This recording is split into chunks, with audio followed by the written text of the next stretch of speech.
Bonjour à tous, Samy Restaurateur, bienvenue dans cette nouvelle vidéo. Aujourd'hui, on va installer le kit de frein arrière que Retro Autosport m'a envoyé. C'est un kit qu'ils m'ont envoyé il y a vraiment quelques temps maintenant, et c'est un kit Bosch.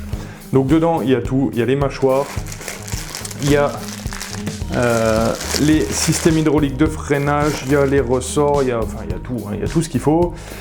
Et ben, je dirais, il n'y a plus qu'à.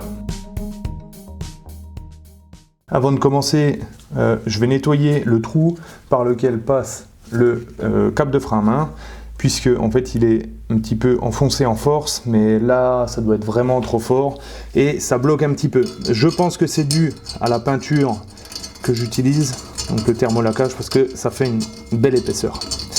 Un petit coup de lime, hein, c'est juste pour faire sauter la peinture.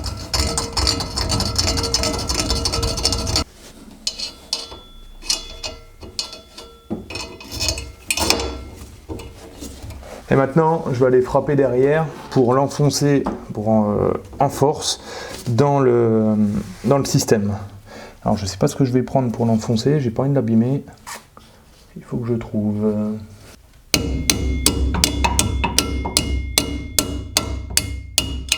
Je voulais remettre celui-ci à son emplacement, sauf que je pensais qu'il y avait les vis avec, mais non, pas du tout, pas dans le kit.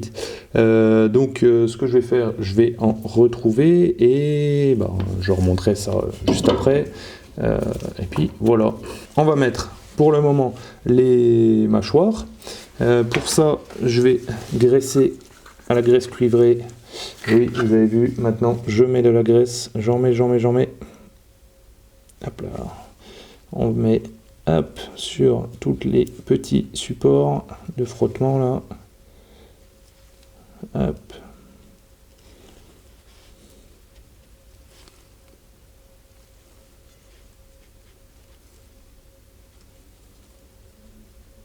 Voilà. Maintenant, on va pouvoir remettre la mâchoire de frein. Alors, j'ai détendu le câble pour que le ressort il soit pas trop embêtant à mettre. Donc, je me souviens que c'est toujours quand même une galère. Hein.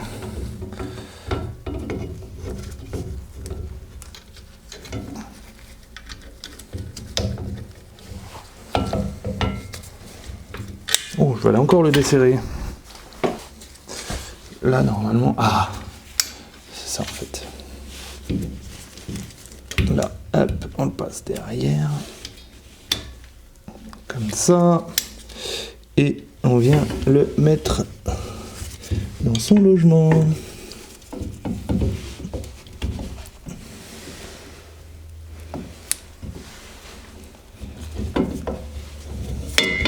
Ah bah oui, il faut que j'enlève le plastique avant par contre. Je croyais qu'il allait s'enlever tout seul, mais non, il faut que je l'enlève.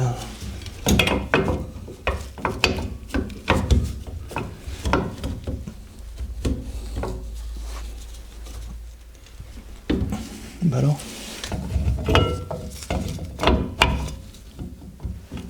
J'avais un gros doute sur les flasques. Et en fait, ça passe pas. La petite patte qui est là, donc, me bloque. Je peux pas descendre derrière parce que, en fait, il n'y a pas la bonne épaisseur, quoi, en gros. Hein.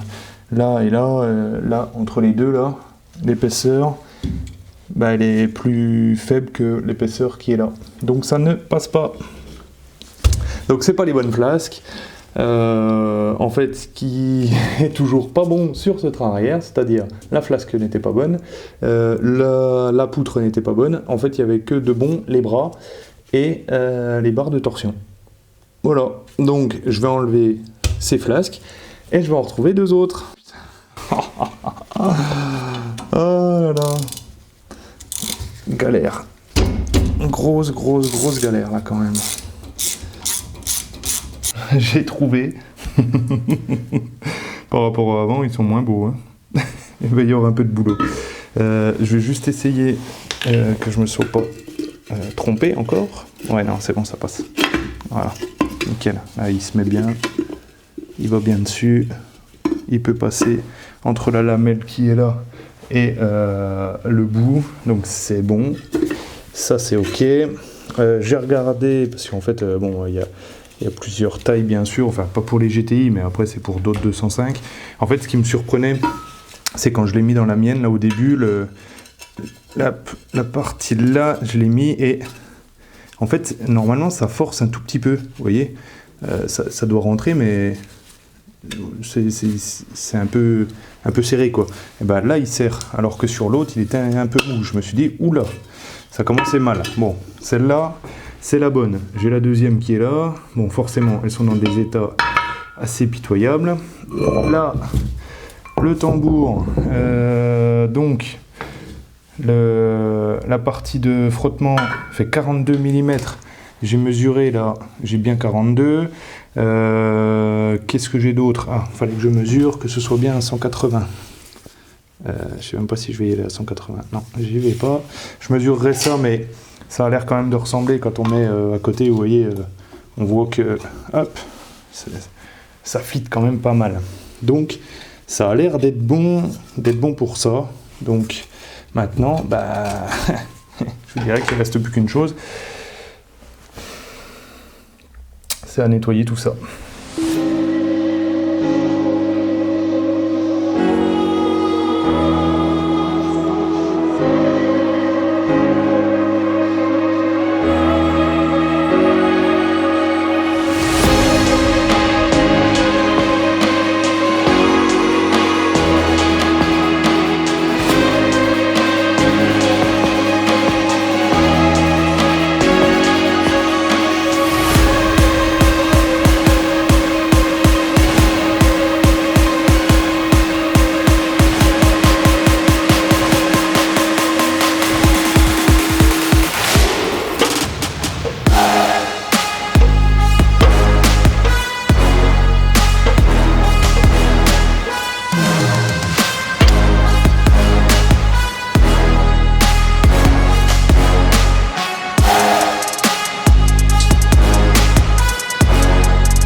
On est 2 jours après le premier essai de montage, donc bon, c'est sans appel hein, le résultat, tout est nickel, tout est bien peint, tout est... Enfin voilà, hein, c'est...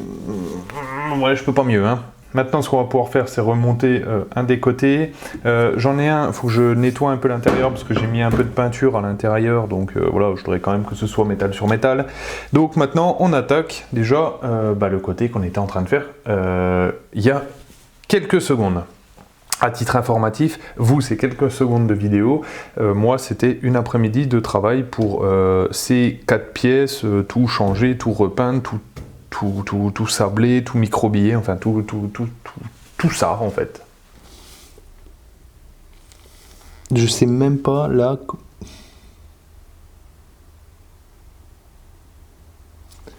C'est un truc de fou. Ce train arrière, enfin, faut que j'y foute le feu, je crois. Oh, en fait, il n'y a rien qui est GTI dessus. Les trous là, en fait, ils coïncident pas. C'est pas des bras de GTI. Donc j'ai changé la traverse, j'ai changé les flasques là derrière, mais les bras, c'est pas des bras de GTI. Alors là, je peux vous dire que Bah, je sais pas quoi faire en fait.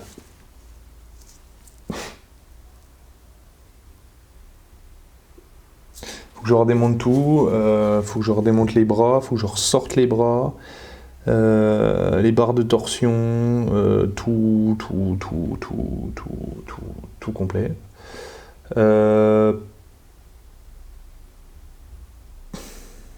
Ah, je suis dégoûté là, mais vraiment dégoûté.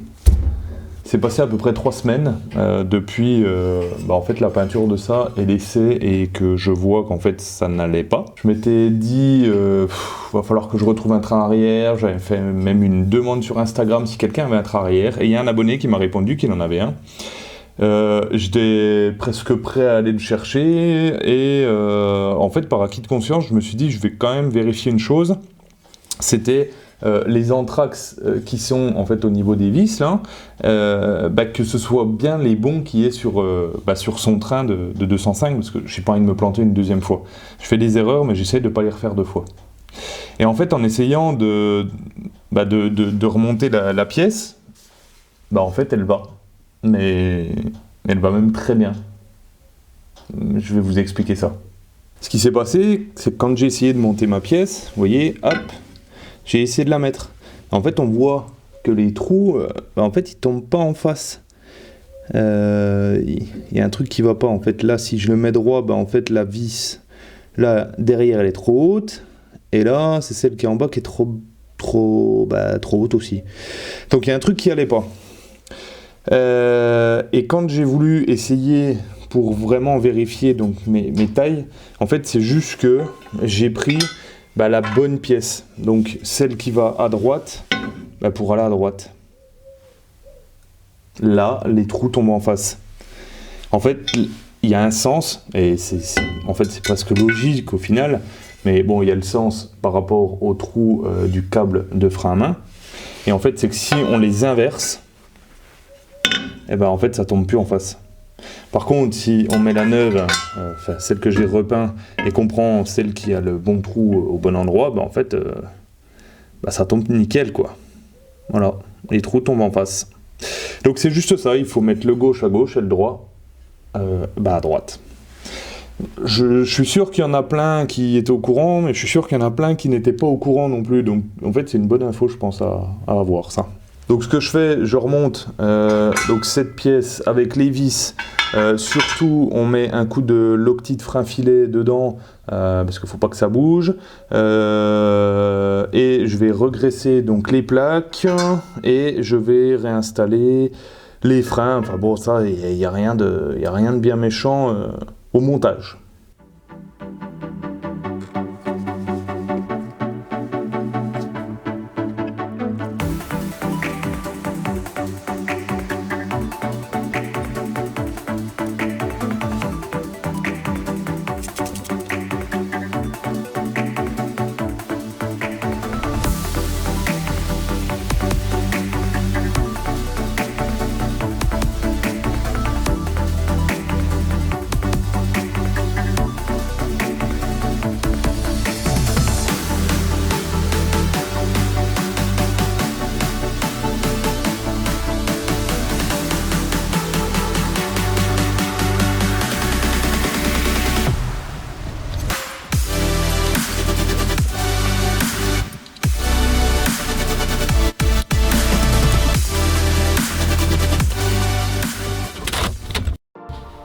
Comme j'ai retrouvé mes différents câbles que j'avais commandés, j'en ai profité pour remettre le câble de compteur de vitesse à son emplacement où il doit aller. Je l'avais mis sur le passe-cloison rond à gauche du master vac, mais en fait il va pas du tout là, il va sur le ovale juste en dessous.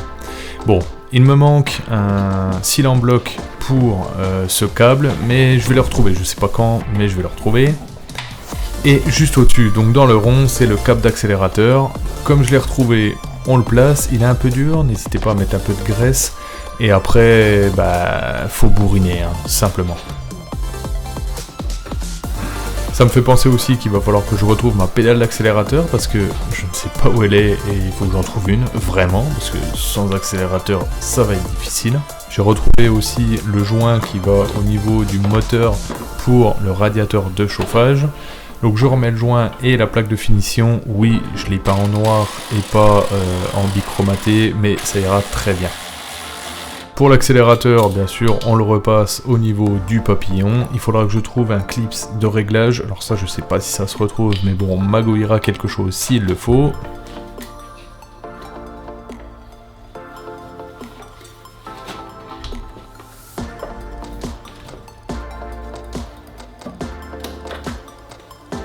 Et j'ai plus qu'à installer mes durites d'arrivée d'essence au niveau du filtre à essence. Alors je vous passe sous silence tous les démontages que j'ai dû faire, parce qu'en fait il a fallu que je redescende la canalisation d'essence pour aller fixer la nouvelle durite dessus. Enfin bref, vous aurez compris, ça a été un peu galère. On n'hésite pas à serrer les banjos, ça se serre pas trop fort, attention, et on serre aussi le raccord au niveau de la rampe d'injection. Et bien sûr, pour faire tout ça, il a fallu que je redémonte donc bien sûr des pièces comme je vous disais, et je me suis fait un petit peu de place aussi avec le bocal de liquide de refroidissement.